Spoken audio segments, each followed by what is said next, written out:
These planets aren't just puzzles, they're philosophies. Every orbiting rock in Outer Wilds holds a belief system, a worldview, a silent lesson on how we confront the unknown. The brilliance of the game comes from how it weaves its gameplay and story together. On their own, both the story and gameplay aren't anything particularly special, but it's the fusion of the two that propels the game into excellence. But while story and gameplay are the core parts of any game, they also need a world to inhabit, and Outer Wilds' world takes full advantage of its narrative themes.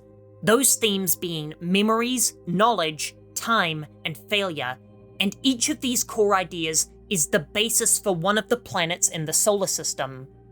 First, there's Brittle Hollow, whose constant decay mirrors the collapse of the Nomai and how their knowledge is built on unstable ground.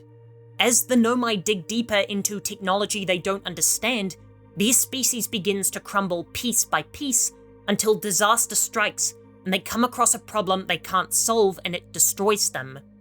In the same way, the black hole at the core of Brittle Hollow represents that all-consuming void that destroyed the Nomai, how they were swallowed by the information that they didn't know. The planet also represents the fragility of the player, as Outer Wilds is absurdly realistic in terms of damage, and it's quite easy to shatter your bones before you're incinerated, reflecting how even you, the player, have to show caution during your journey, or else you'll be sent straight back to Timber Hearth.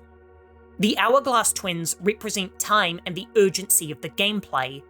Once we figure out that we have to rush to our objectives in order to outspeed the sun, the game becomes a race against the clock, as if the supernova happens midway through an objective, then we have to restart. Nowhere is this more apparent than the Hourglass Twins, whose very name implies that we're on a timer as the grains of sand literally tick away. The genius of the Twins' design is that it reinforces both time-related skills you need to succeed in Outer Wilds, patience and urgency.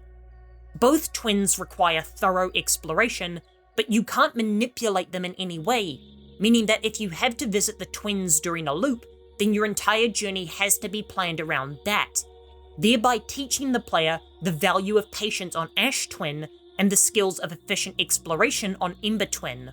Both twins take advantage of the time-based nature of the loop and make the player mentally engage themselves with the rhythm of the cycle. Giant's Deep reflects the puzzle-like nature of the game, showing that brute force isn't the answer. Everything in Giant's Deep is resistant. The storms push your ship away, hindering exploration. The underwater core of the planet similarly rejects your advances. And the Tower of Quantum Trials that can be found here requires careful camera placements and can't be solved with brute force. Even the door to enter the statue-making room requires underwater exploration rather than just breaking down the front door. The inhospitable atmosphere of the planet makes you think it would require strength to overcome. When I found I couldn't enter the core of the planet, I assumed I'd find some Nomai upgrade for my ship thrusters, but instead the solution required unconventional thinking and needed me to understand that the problem required me to go around and not through the membrane. Finally, we have Dark Bramble, which reflects Outer Wilds' core lesson not to judge things based on appearance.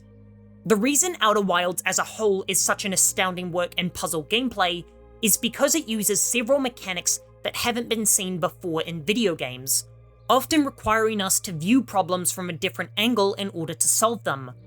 Dark Bramble is all about that perspective and defying the rational. It plays with an undefinable shape and size in order to teach us that nothing is as it seems in this solar system. When we approach the seeds, we quickly assume that there's nothing in there and our ship won't be able to fit in such a small area. Then the space itself distorts to reveal a seemingly infinite labyrinth of liminal space, all cloaked in an oppressively disturbing aura. Not only does this planet reinforce the idea of exploration and experimentation that's required to solve the mysteries of the game, but it also teaches us that the solution to our problems might be much farther away than we think it is. Nearly every player will go to Dark Bramble before learning how to counteract the anglerfish and finding the portal to shoot a beacon through, meaning that at the start of the game, Dark Bramble is a locked chest, without the key anywhere in sight, forcing you away to explore other planets until you can come back to Dark Bramble equipped with the knowledge to solve it. This lesson is taught many other times throughout the game, as your answers will often lead you to other worlds, but it's Dark Bramble that lays out this position clearly and will be the first unsolvable problem many players come across. Outer Wilds is one of the most thematically rich games I've played, where the individual aspects of the game aren't compelling, but by finding a way to intersect each and every part of its story, gameplay, and world within its many high-concept themes, it creates a package that's exquisitely put together and one of the most compelling exploration experiences I've had with interactive media. For more essays on games with immaculate exploration, here's one about the tragedy of Zelda in the newest titles, and I'll be back in 2 days.